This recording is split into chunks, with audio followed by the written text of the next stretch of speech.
Confiné avec mes deux Gaulois endeuillés, je leur propose chaque soir la séance de Thomas Croisière. Et hier, c'était... Astérix et Cléopâtre.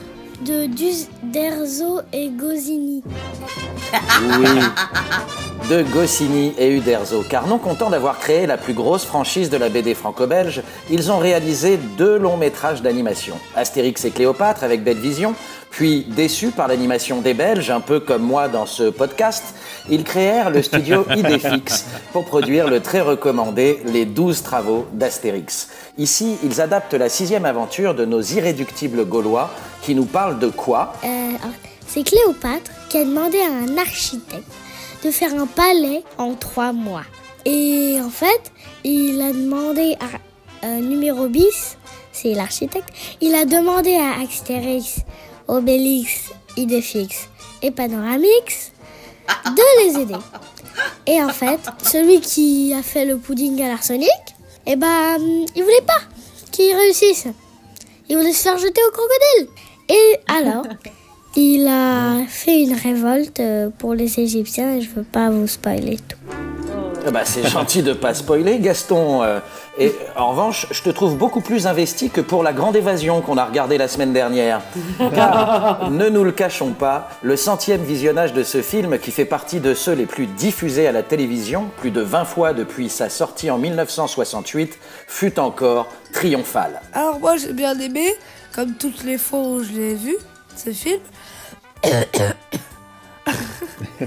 Et je crois que j'ai le coronavirus. Tu as surtout, comme ton père, un humour de merde. Un père qui se délecte de réentendre les formidables comédiens de ces années Académie des Neufs. Micheline Dax en Cléopâtre, Jacques Balutin, mais aussi Jacques Morel, Pierre Tornade et le meilleur interprète d'Astérix maintenant et pour toujours, Roger Carrel. Et c'est encore meilleur en chanson. Et je peux vous dire que c'est autre chose que libérer, délivrer. Et j'adore la chanson du pudding à l'arsenic. Dans un grand bol de strychnine, déverser de la morphine. Et on ne sait pas s'il y a de la chloroquine, n'en déplaise aux fans du druide Didier Raoultix. Dans un grand bol de strychnine, déliez de la morphine, faites dire à la casserole un bon verre de pétrole. Oh, je vais en mettre 2. La voix de Bernard Lavalette, disparu en décembre sur des paroles de Pierre Magic Tchernia et une musique de Gérard Calvi, le père de votre collègue matinalier, Charline, car je rappelle que vous n'êtes pas que sur ce podcast dissident, on peut aussi vous entendre du lundi au vendredi à 7h57 sur France Inter, sauf si l'on écoute Yves Calvi sur RTL bien sûr, le fils à Gérard, le compositeur des musiques d'Astérix. Vous me suivez ? Alors, j'ai l'impression que vous ne m'écoutez plus. En tout cas, chez moi, on adore Astérix et Cléopâtre. J'adore.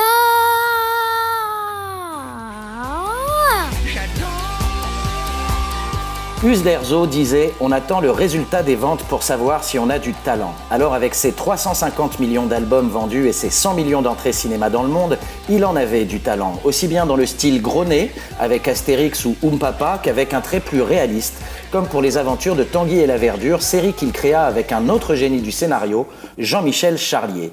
Alors, partout à Tis, vive la BD franco-belge, vive les podcasts franco-belges et vive le cinéma. Et vive Alfred et Gaston et Thomas Croisière. Merci. Je peux vous dire qu'ils se sont impliqués c'est hier soir. Ça s'est entendu. Et coronavirus, c'est pas le nom d'un général romain ? Non, mais Coronavirus est effectivement dans l'avant-dernier album en Transylvanie, pas Transylvanie, la Transitalie de Astérix et Obélix, absolument.